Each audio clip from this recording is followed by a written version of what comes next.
If you want to be more efficient and effective while experiencing more inner peace, then working on the core of your issues instead of putting on a Band-Aid is vital. Welcome to LifePix University podcast. I'm your host, Esty Rapport, and here to help you improve your 28 cognitive functions, the 28 things that make up thinking. In each episode, we'll discuss a real-life challenge, why you might be struggling with it, and give you practical strategies so all areas of your life will improve.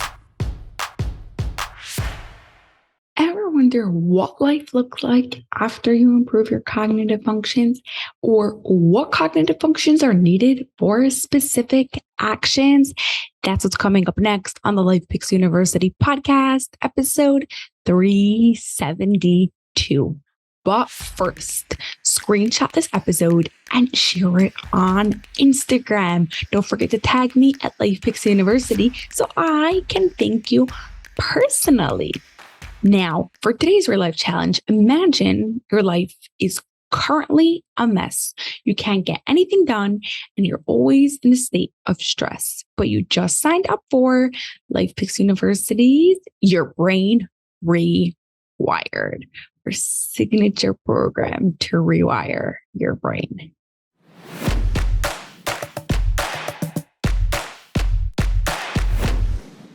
Thinking is not one big thing. Thinking is made up of 28 parts called cognitive functions. When these cognitive functions are strong, our lives run smoothly. When they are weak, it creates gaps and problems in our lives.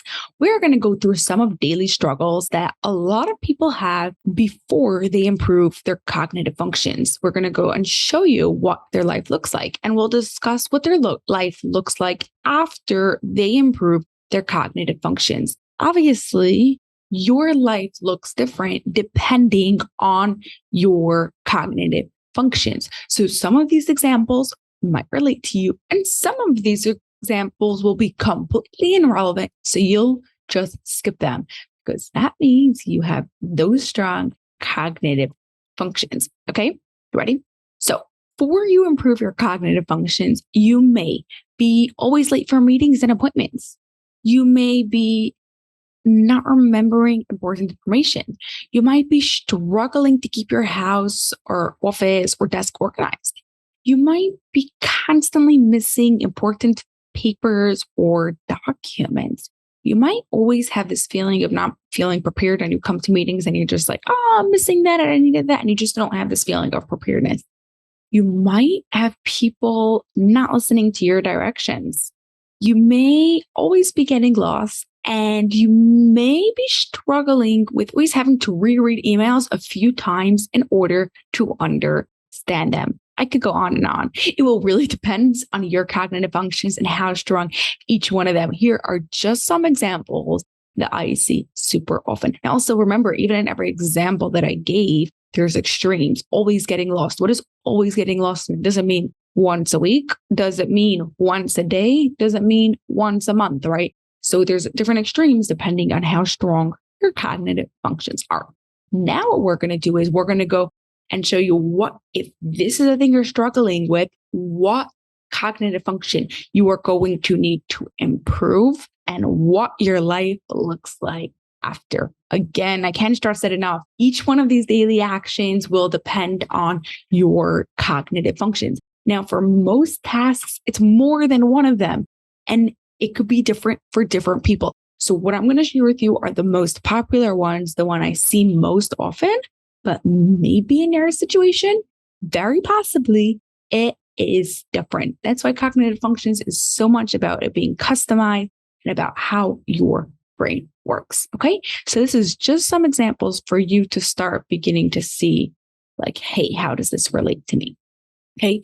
So after you improve your cognitive function of time and understanding reality, you'll be able to always be on time for meetings and appointments. Now, like I said, if there's other cognitive functions that are affecting it, you might still be struggling with it, but generally that's the case.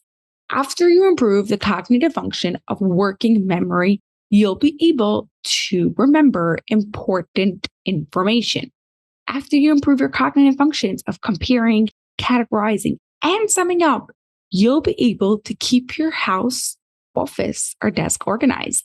After you improve your cognitive function of systematic search, you'll be able to always find your missing papers or documents. After you improve your cognitive function of collecting precise and accurate data, you'll always feel prepared.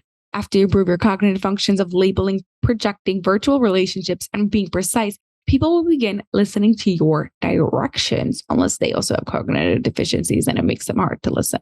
After you improve your cognitive function of space, you won't be getting lost. After you improve your cognitive function of clear perception, labeling, and working memory, you'll only have to read an email once for people to understand it.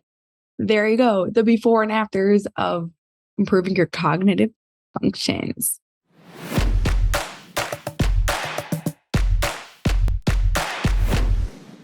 In this episode, we spoke about what your life looks like after you improve your cognitive functions. I'm going to say this one more time so you don't come and attack me, but you may be struggling with different cognitive functions. With that is the reason why you can't do the things that we spoke about, but it's going to boil back down to cognitive functions.